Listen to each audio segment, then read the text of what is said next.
Okay, I'm currently watching a journeyman documentary on vegan activism in the UK. I intend to make a more comprehensive video about that specific subject later on. But I noticed in one of the comments, a Filipino woman uh, said, "Oh, that's the problem with the West. You humanize animals too much." So I want to respond to that sort of mentality because it's honestly, I think it's quite widespread in Asian countries. Now, Asia's a huge continent, so I'm not going to generalize. I'm not going to say Asia as one entity. Obviously, it's not. It's many countries, and there will be big differences, obviously, between countries, including along religious lines. I mean, in India, Hinduism, obviously, there's taboo with beef, and in Islamic countries with pork, and so on.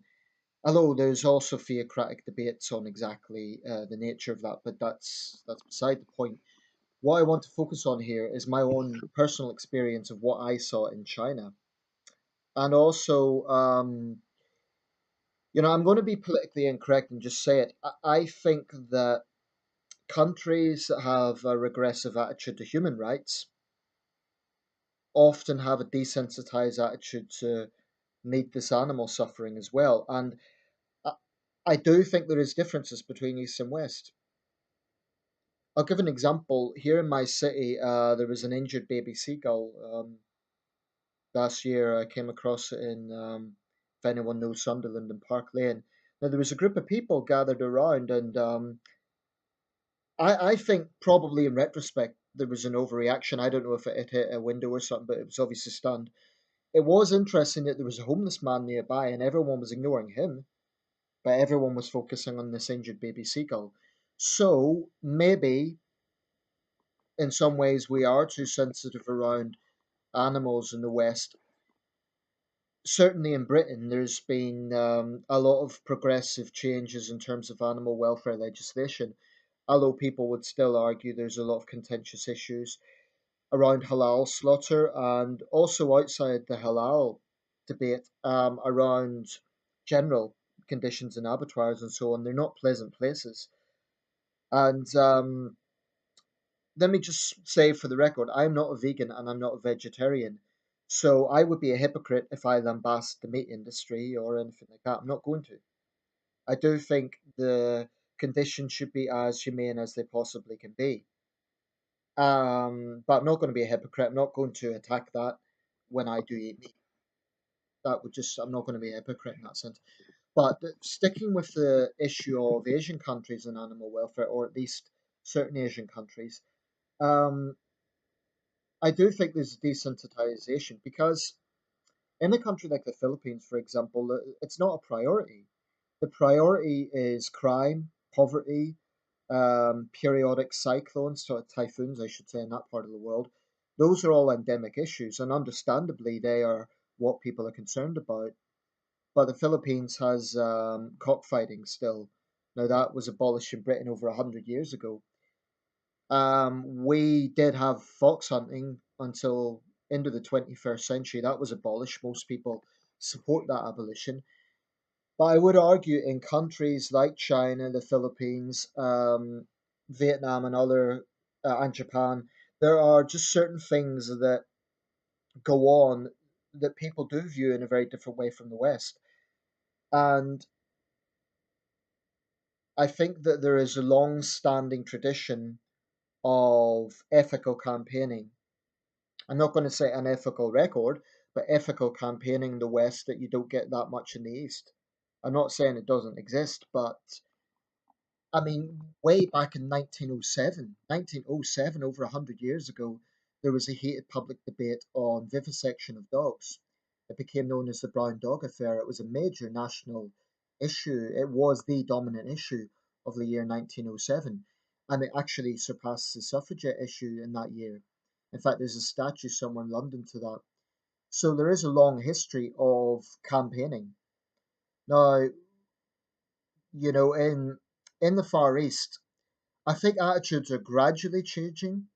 In China, for example, people are now keeping dogs as pets. It is true that in the south of China, there has been a history of eating dogs, and many Chinese will freely This isn't controversial in the sense of they don't deny it. It is true in the south of China. Apparently, the rationale for it is that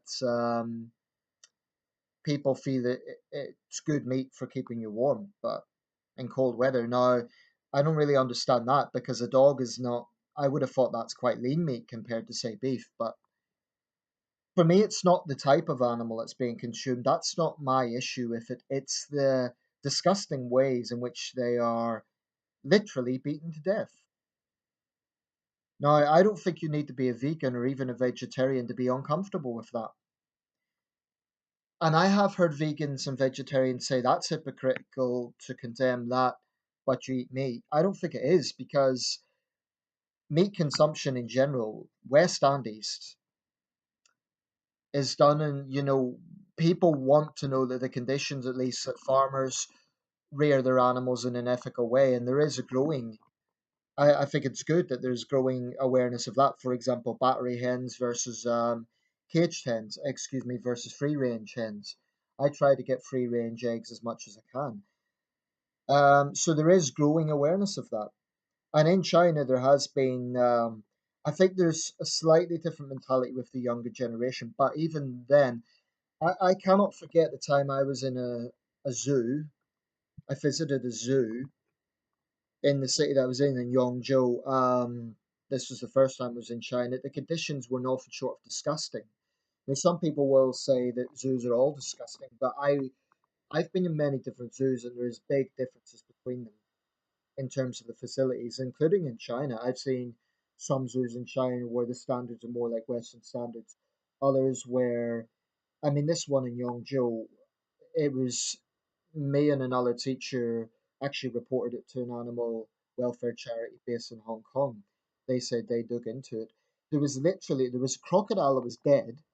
No one removed it. There appeared to be no keepers in sight except the person who took our ticket. The enclosures were incredibly small. It was just disgusting. There was a sun bear that was dying, and it made me sick, to be quite honest. I do think there are zoos where there is a legitimate conservation argument to be made, but that was. And I've been in markets in China where dogs are literally beaten to death. And here's my thing. Okay, it's not about the type of meat, but if you're going to eat dogs, can you not make it quick? Can you not stun it or something first? It's this thing about beating it to death. I can't accept. I just find it really. Then there's so-called exotic cuisine, particularly in Japan and the Koreas, where you eat animals alive. There was a famous scene in the film Old Boy, and the director Park Chan-wook got quite defensive about this, but the octopus was literally eaten alive. Now, we can argue that that happens all the time in the animal kingdom, but the point is, human beings have the intelligence to not do that. So, I don't know. I mean, I remember watching that scene, and you could see the tentacles of the octopi, I guess is the right term, like kind of clutching the guy's face. It was, it has nerves, it has pain sensors. So that scene always made me a bit uncomfortable, not because it was disgusting, but because the animal was clearly still alive. And I just found it a bit, I know this video is going to ruffle a lot of feathers. People are going to say, oh, you're biased or even that I'm racist. That's not the issue. Because there are people in Asia who would agree with me 100% that there is a general lack of, in China and in some other countries, it's very obvious. Now, like I say, Asia is a continent, so I don't want to talk about the whole of Asia. But there is a definite east west, a difference in attitudes here. Because Westerners, I think, are more sensitive about animal welfare. That's a generalization.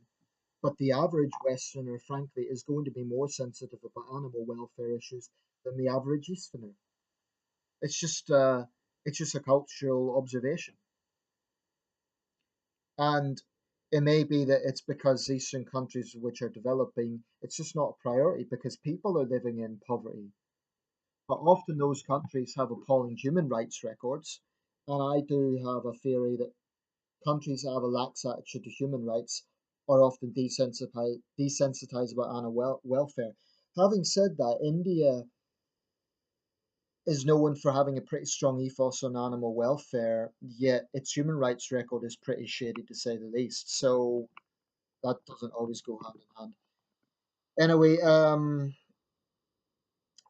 don't want to be misunderstood. I am not for a second saying that all Asian people are, torture animals or something like that. But I just think it is an observational fact, a verifiable fact, that more people are desensitized to it. Like I say, maybe that's changing because I've seen, a growing number of Chinese people keep pet dogs and so on, and I imagine if their own pets were treated that way, they would be disgusted. In fact, there have been examples in the Yulin Dog Festival where it was suspected that some of those dogs were kidnapped, and the owners across the country, they were in other provinces, were furious about it. So maybe attitudes are changing. But I just think there is as it stands, I do think that the average Westerner is more sensitive than the average Easterner. And this is not, I'm not making any sort of supremacist statement. It's just a observation. It's just a cultural thing. And it is one thing that you notice. And I admit it's something that makes me uncomfortable when traveling in Asian countries. In fact, we were warned about it when I first went to China that we would be going past a market where live dogs were put in cages, and they're mangy little things. They're not like the sort of dogs you keep as pets. They're kind of crossbreeds, and my thinking is if you kill them for meat, at least can you not shoot them in the head or something? Make it quick. If it's absolutely, I mean, vegans and vegetarians would say it's not necessary, but what I don't understand is why the prolonged suffering. And you know, my Serb flatmate said he actually saw dogs and he was obviously troubled by it, although he mentioned that it happens in the Balkans as well. But he was clearly, I remember talking to him one day, a nice guy, and we got on pretty well. He was a football coach at my last school, and I remember he looked kind of unsettled one day, and I said, Miro, what up? What have you seen? And he said that he saw these dogs, like a guy literally skinning dogs in the street, and even the locals were unhappy with that. So, like I say, maybe attitudes are changing, and that's a good thing. Because for years, we aren't. I'm not saying we're. I don't want to give the impression like of some sort of supremacy thing. Because for years, we had cockfighting, we had bear baiting. I mean, those things are now ancient history, thank goodness. But there are still thugs in our society who torture and hurt animals for fun. I mean, when you get gangs involved in dogfighting and so on. So, I don't want to give the impression, oh, we're perfect. No, not at all. I just think it's an observational fact that in countries like China, Japan, the Koreas, Vietnam, the Philippines, more people are desensitized about animal suffering. It's just a fact.